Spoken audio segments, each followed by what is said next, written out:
Yes, welcome everybody. Before we start, please note this session is recorded and we will share the recording afterward on our ING YouTube channel.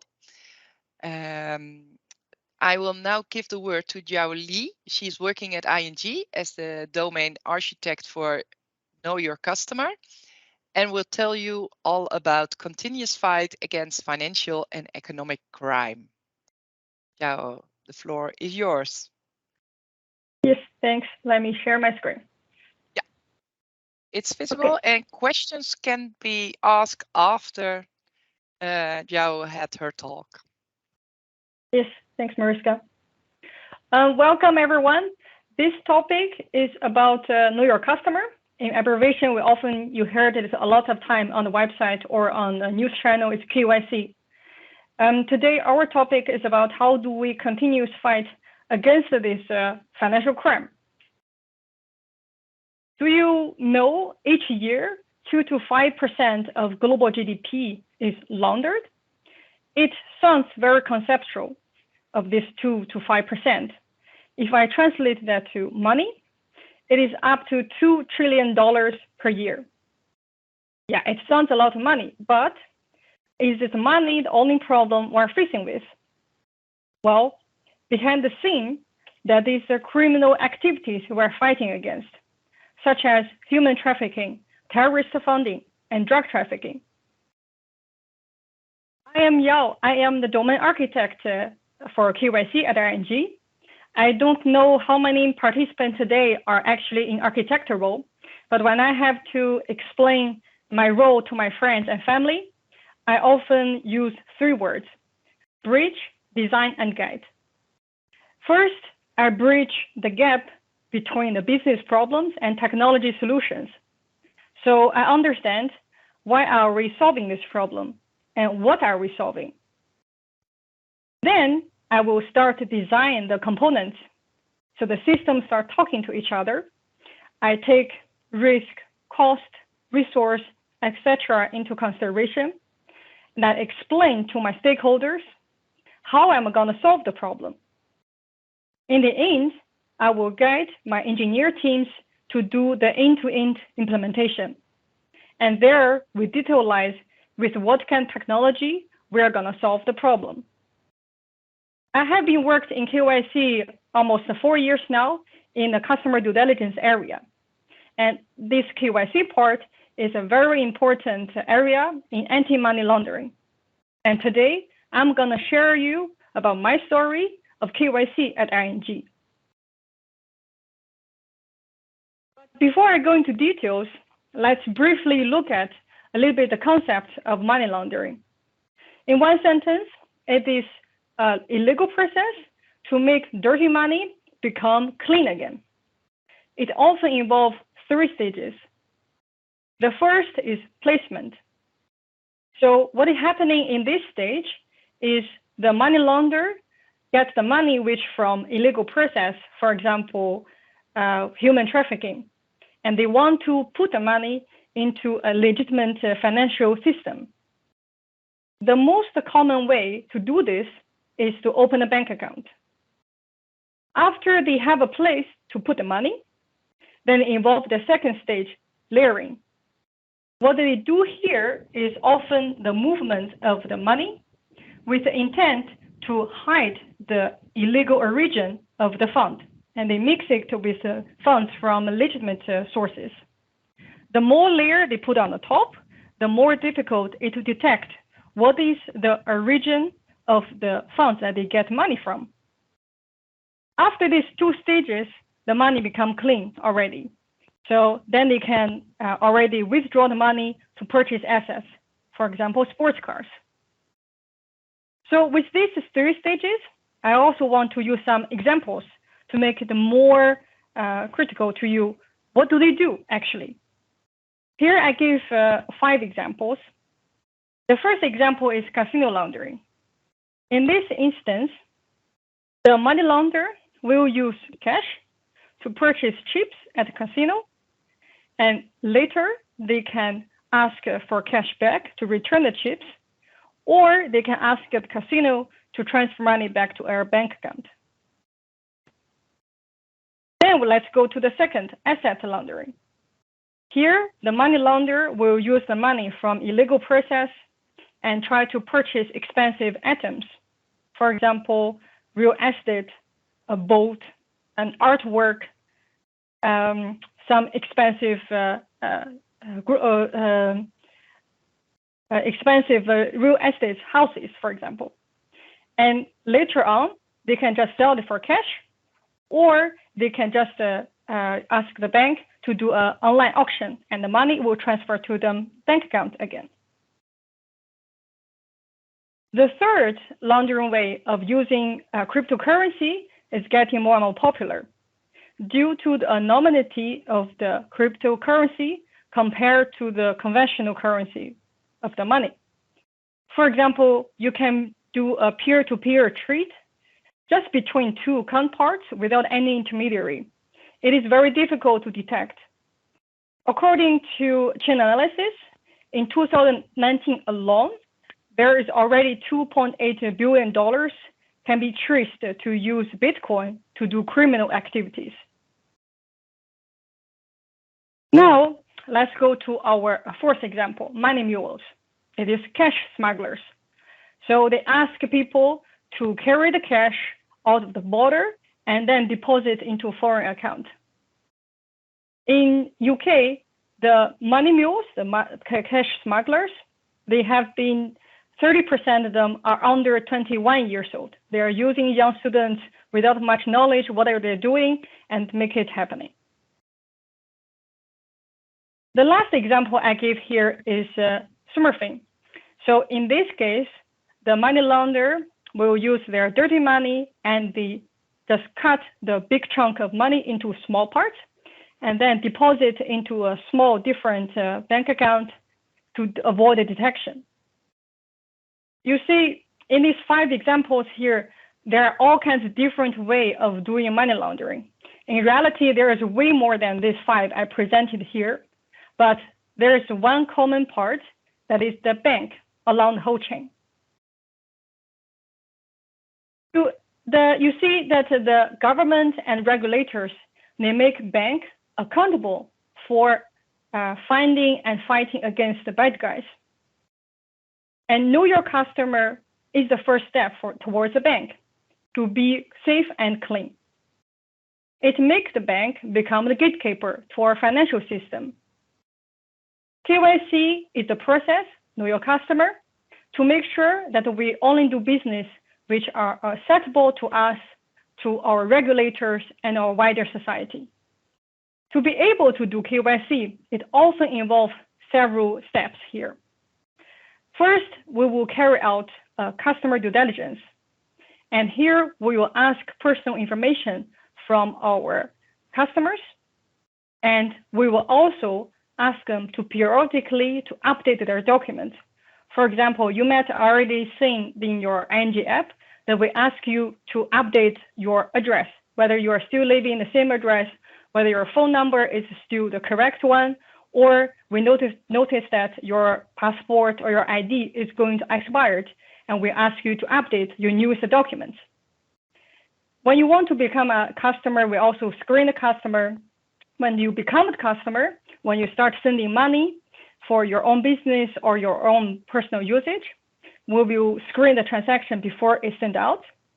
And after it's sent out, we will also monitor your transactions.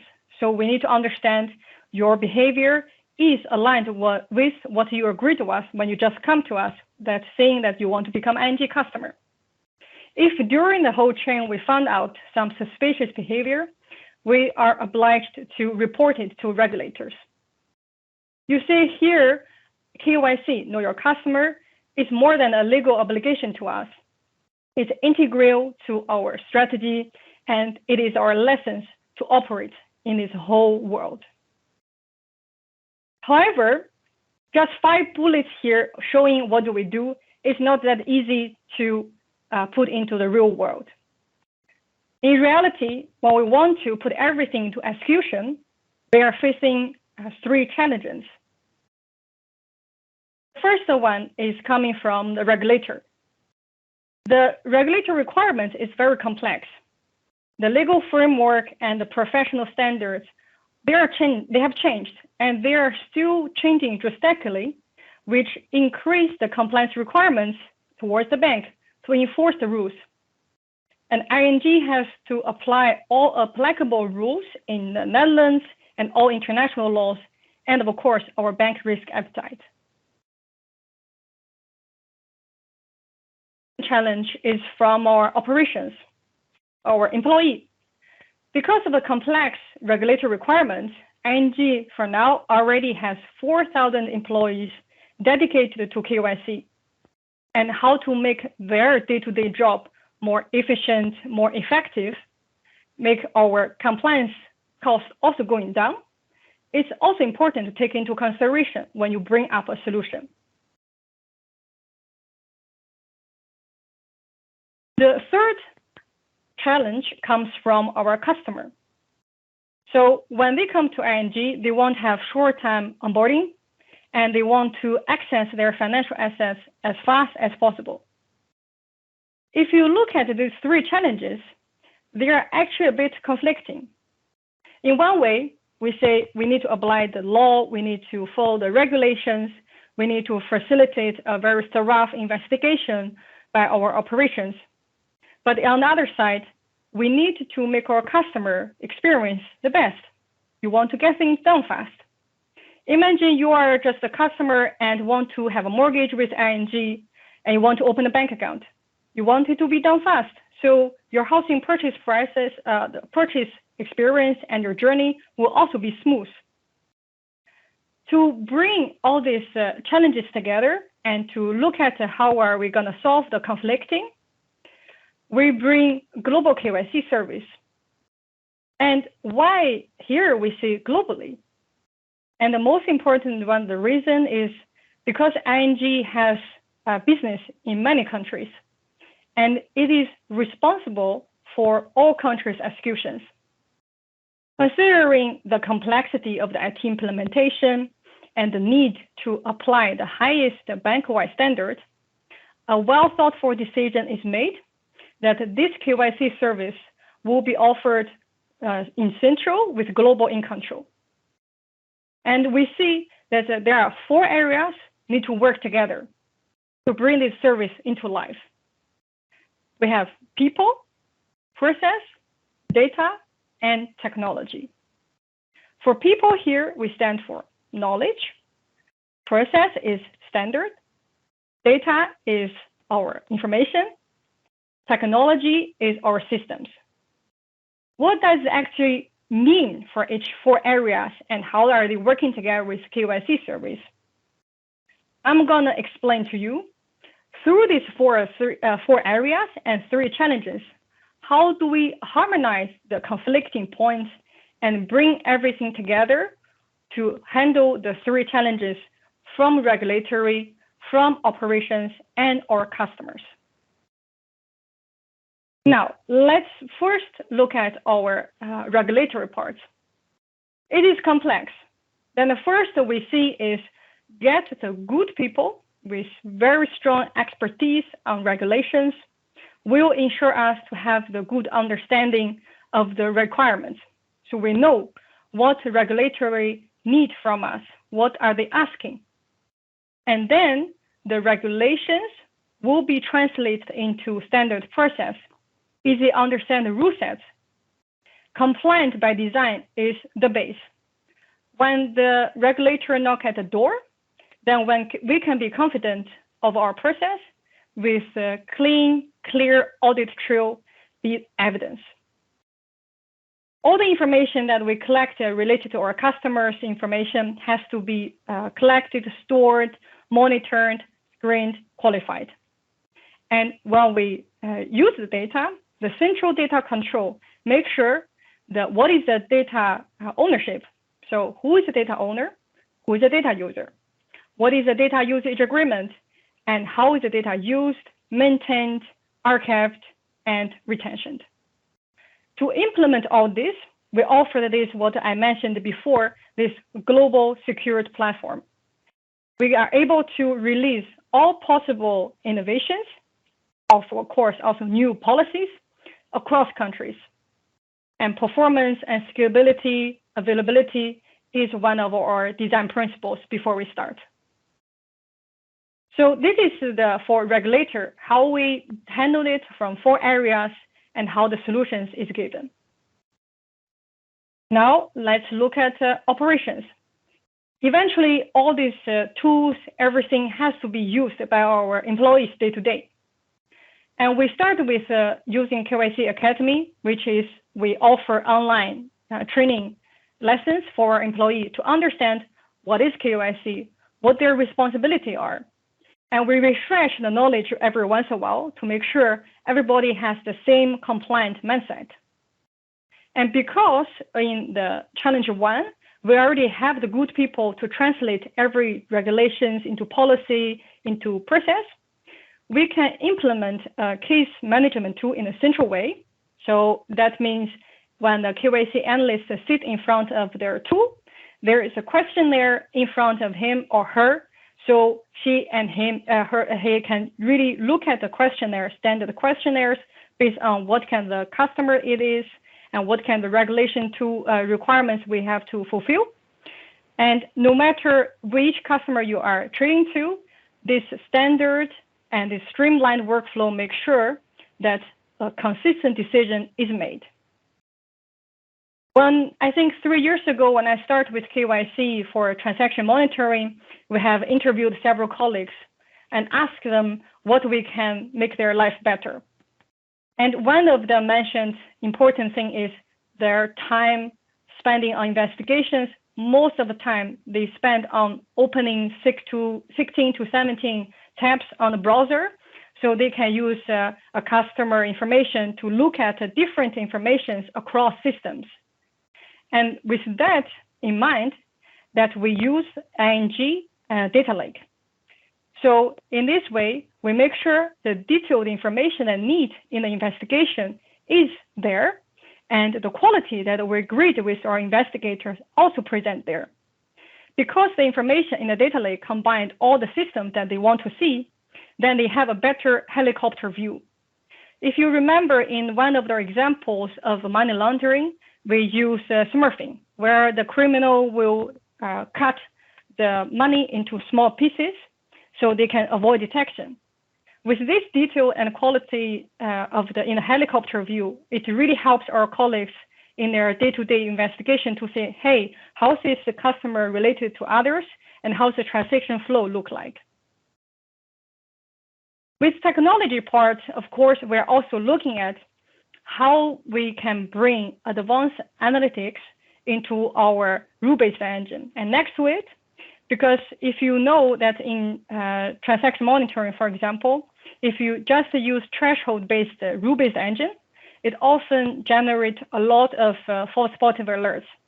And because it generates a lot of false positive alerts, an operation has put money, time, effort into this to investigate it. And here we try to work together with our machine learning models and the data scientists to look at how can we find more details into these transactions and information to really decrease the false positive alerts and help our employees to really focus on suspicious behaviors instead of spending money and the time in other parts. So this is the 4 areas, how we bring together with our operations, our employees, how do they make their life easier. Then we go to the last part, which is the customer, but it's also the most important part. When a customer wants to become an ING, want to have an ING account, or want to buy some product with us, we make sure the mandatory data is asked. So that means when he is going through the KYC, know your customer process, it will be high chance will be straight through processing without manual intervention. And when you go to any channel, for example, into a branch office or website or ING mobile app, the information you filled in there is collected and maintained by our central data management for customer and also document management.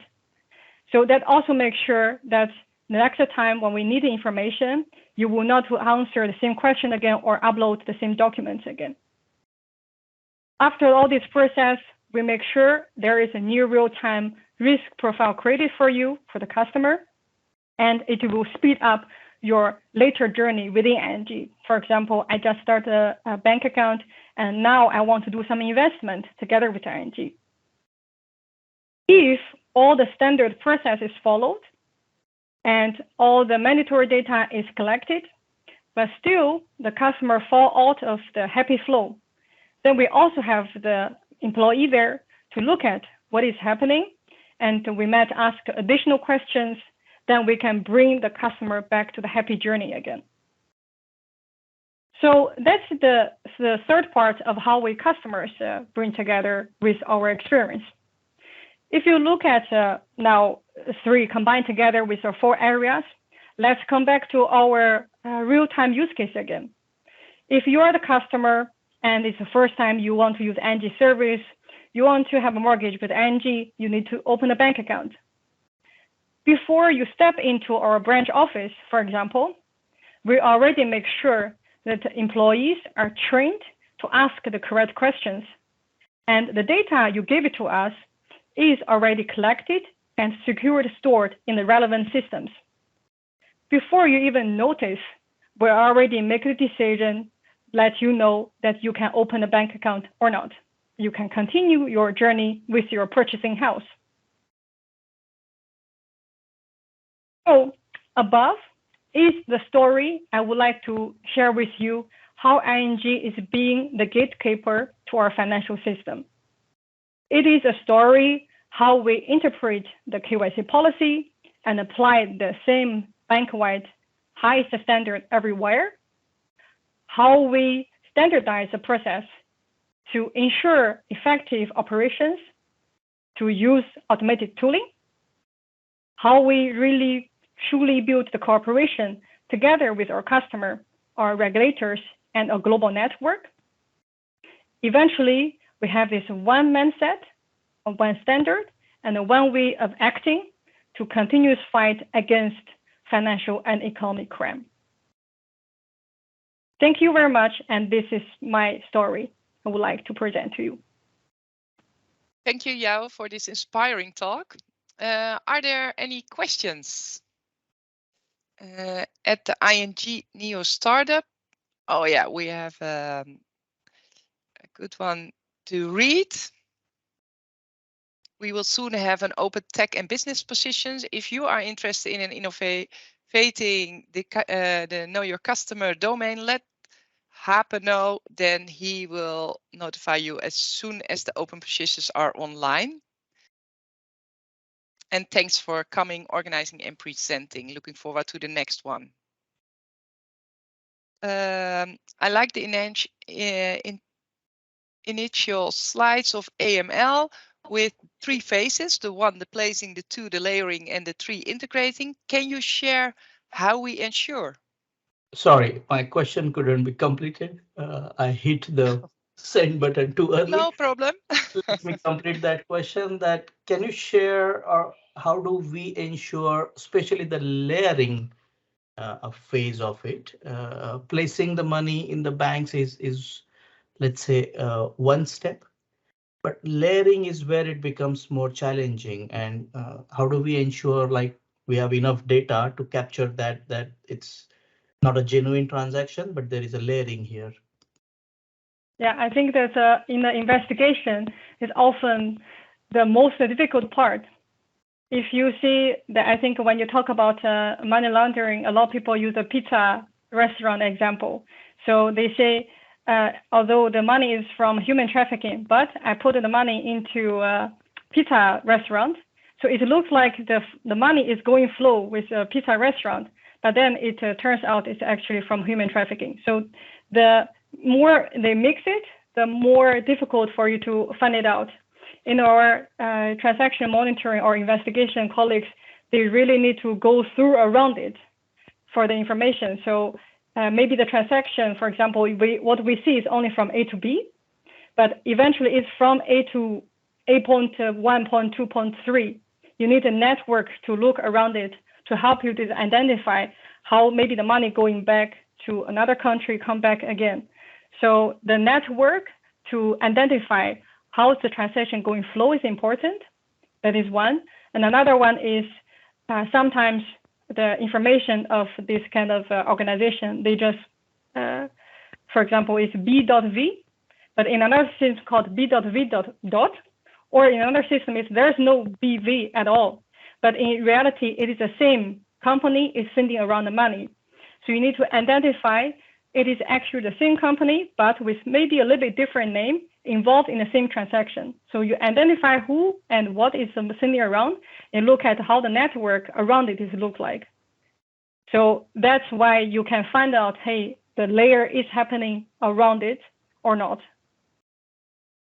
Nice. Thank you for sharing that. No problem. And I have another question. Could you please explain about the straight-through processing? So straight-through processing, you often heard is STP, maybe, where this means that when the process starts, for example, or a CDD, customer due diligence starts, we make sure the mandatory data point is already entered or already given to our global platform. So that means based on, because we translate everything into rules and into the if-else, the scenarios, the more the mandatory data if you're given, the higher chance that it will go through without manual intervention. So within short amount of time, we can already let you know that you pass our risk appetite or not. Did that answer your question, Surav? Sure. Thank you. Perfect. Then I have a question from Andre. How and when can you actually rely on a model to take a certain decision in the compliance program? And what kind of safeguards do you put in the place to make sure there is sufficient human oversight over the model? Yes, that's actually a very good question indeed. So now, if you look at what the regulatory require us related to advanced analytics, the most important thing is it has to be explainable.